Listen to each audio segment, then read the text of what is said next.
എന്താ മുഖത്തൊരു വിഷമം? ഒന്നുമില്ല. അനിയത്തി അമ്മയാകാൻ പോകുന്ന വിവരം അറിഞ്ഞിട്ട് അവക്ക് വേണ്ടതൊക്കെ വാങ്ങിക്കൊണ്ട് വന്നപ്പോ അവളത് സ്വീകരിച്ചില്ലല്ലേ? എന്തായാലും മറ്റുള്ളവരുടെ നിർബന്ധത്തിന് വഴങ്ങി ഞാൻ കൊടുത്തത് തിരിച്ചു തന്നില്ല. അവൾ അമ്മയാവാൻ പോകുന്ന വിവരം അറിഞ്ഞപ്പോ ഏറ്റവും കൂടുതൽ സന്തോഷിച്ചവളാ ഞാൻ. എന്നാൽ അതറിഞ്ഞ എനിക്ക് അസൂയാണെന്നുള്ള രീതിയില അവളും അച്ഛനും മുത്തശ്ശിയൊക്കെ സംസാരിക്കുന്നത്. അവരൊക്കെ പറയുന്നത് പോലെ ഉണ്ണിക്കും കരുണയ്ക്കും ജനിക്കുന്ന കുഞ്ഞുങ്ങളെ ലാളിച്ച് നമുക്ക് കാലം കഴിക്കാല്ലേ? അതെനിക്കൊരു ബുദ്ധിമുട്ടല്ല. എന്നാ ഒരമ്മയാകാൻ കഴിയുന്ന ഏതൊരു പെൺകുട്ടിക്കും സ്വന്തം കുഞ്ഞിനെ പ്രസവിക്കാനും അവരെ ലാളിക്കാനും ആയിരിക്കും ആഗ്രഹം. ഞാനതേ പറ്റിയൊന്നും ചിന്തിച്ചിട്ടില്ല കണ്ണേട്ടാ. എപ്പോഴെങ്കിലുമൊക്കെ ചിന്തിക്കില്ലേ? പ്രത്യേകിച്ച് കരുണയൊരു അമ്മയായി കഴിയുമ്പോ, അവൾ അവളുടെ കുഞ്ഞിനെ മടിയിലിരുത്തി ലാളിക്കുമ്പോ, അറിയാതെ അങ്ങനൊരു ഭാഗ്യം എനിക്കുണ്ടായിരുന്നെങ്കിലെന്ന് തന്റെ മനസ്സ് തന്നോട് പറയില്ലേ? അയ്യോ, ഒരിക്കലുമില്ല. നമ്മൾ നമ്മുടെ പരിമിതികൾ തിരിച്ചറിയണം കണ്ണേട്ടാ. ഒരു ജീവിതം സന്തോഷത്തോടെ തെരഞ്ഞെടുത്ത് കഴിഞ്ഞാൽ പിന്നെ നമ്മുടെ കുറവിനെ പറ്റി നമ്മൾ ചിന്തിക്കാൻ പാടില്ല. അതോർത്ത് നമ്മൾ ദുഃഖിക്കാനും പാടില്ല. അതൊക്കെ പോട്ടെ.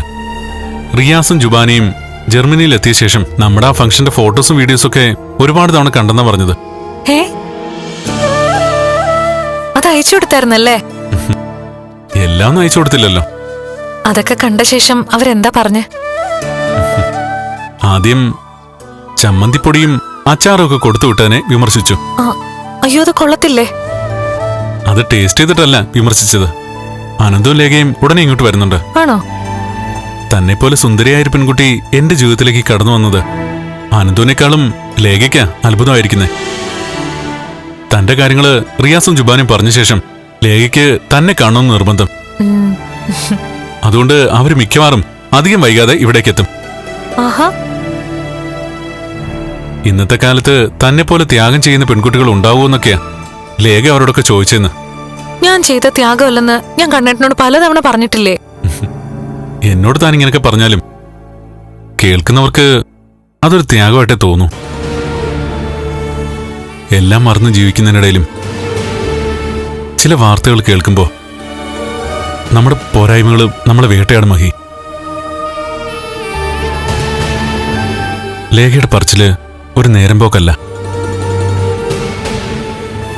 ഇവിടെ തന്നെ കരുണ വിശേഷം അറിയിച്ചു കഴിഞ്ഞു. അത് കേട്ടപ്പോ താനും ഒരുപാട് സന്തോഷിച്ചു. എന്നാ ഞാൻ സന്തോഷിക്കുന്നതിനൊപ്പം തന്നെ അതിന്റെ ഇരട്ടി ദുഃഖിക്കുന്നുണ്ട്. അതെന്തിനാ? ഞാൻ തന്നെ കല്യാണം കഴിച്ചതുകൊണ്ട് തന്റെ പല ആഗ്രഹങ്ങളും തനിക്ക് അടക്കി വെക്കേണ്ടി വരുന്നില്ലേ? അതെന്നെ സംബന്ധിച്ചിടത്തോളം ഒരു നീറ്റല. ഇത് തന്നെയല്ലേ പറഞ്ഞു തുടങ്ങിയത്? പിന്നെ വീണ്ടും അതിലേക്ക് എന്തിനാ പോന്നെ? കണ്ണേട്ടന്റെ ഉള്ളിൽ ഒരു വലിയ കുറ്റബോധമുണ്ട്.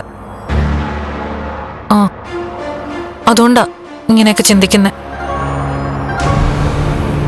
അങ്ങനെയാണെങ്കിൽ അതിനേക്കാൾ വലിയ കുറ്റബോധം എന്റെ മനസ്സിലുണ്ട്. അതെന്താ താൻ അങ്ങനെ പറഞ്ഞത്? തനിക്ക് എന്ത് കുറ്റബോധം ഉള്ളത്? അതൊന്നും പറഞ്ഞ കണ്ണേട്ടന് മനസ്സിലാവില്ല.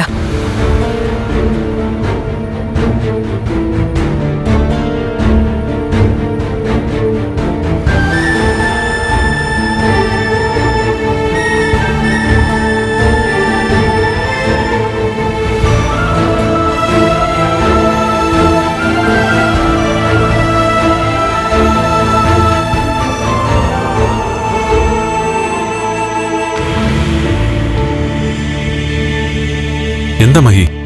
കണ്ണേട്ടന്റെ ഇത്തരം സംസാരങ്ങൾ എനിക്ക് വേദനയാ. ഈ ജന്മം കുട്ടികളെ താലോലിക്കാതെ അവരെ ലാളിക്കാതെ കുഞ്ഞുങ്ങൾക്ക് കൊടുക്കേണ്ട സ്നേഹം കൂടി ഞാൻ കണ്ണേട്ടന് കൊടുക്കണമെന്ന ദൈവങ്ങൾ പോലും തീരുമാനിച്ചിരിക്കുന്നെ. പിന്നെ അതിനെ തിരുത്താൻ നമുക്ക് പറ്റുമോ കണ്ണേട്ടാ? കണ്ണേട്ടന്റെ ഹൃദയം തുടിക്കുമ്പോ ആ തുടിപ്പ് എനിക്കറിയാം. അതുപോലെ എനിക്കൊരു സങ്കടം വരുമ്പോ അത് തിരിച്ചറിയാൻ കഴിയുന്നുണ്ടെന്ന് കണ്ണേട്ടനും പറഞ്ഞു കഴിഞ്ഞു. അതാ നമ്മുടെ മനസ്സുകൾ തമ്മിലുള്ള ഐക്യം. ഫ്ലവേഴ്സ് ഒരുക്കുന്ന കാഴ്ച വസന്തം യൂട്യൂബിൽ പ്രേക്ഷകർക്ക് ലൈവായി കാണാം. ഫ്ലവേഴ്സ് കോമഡിയിൽ ജോയിൻ ചെയ്യൂ, ആസ്വദിക്കൂ.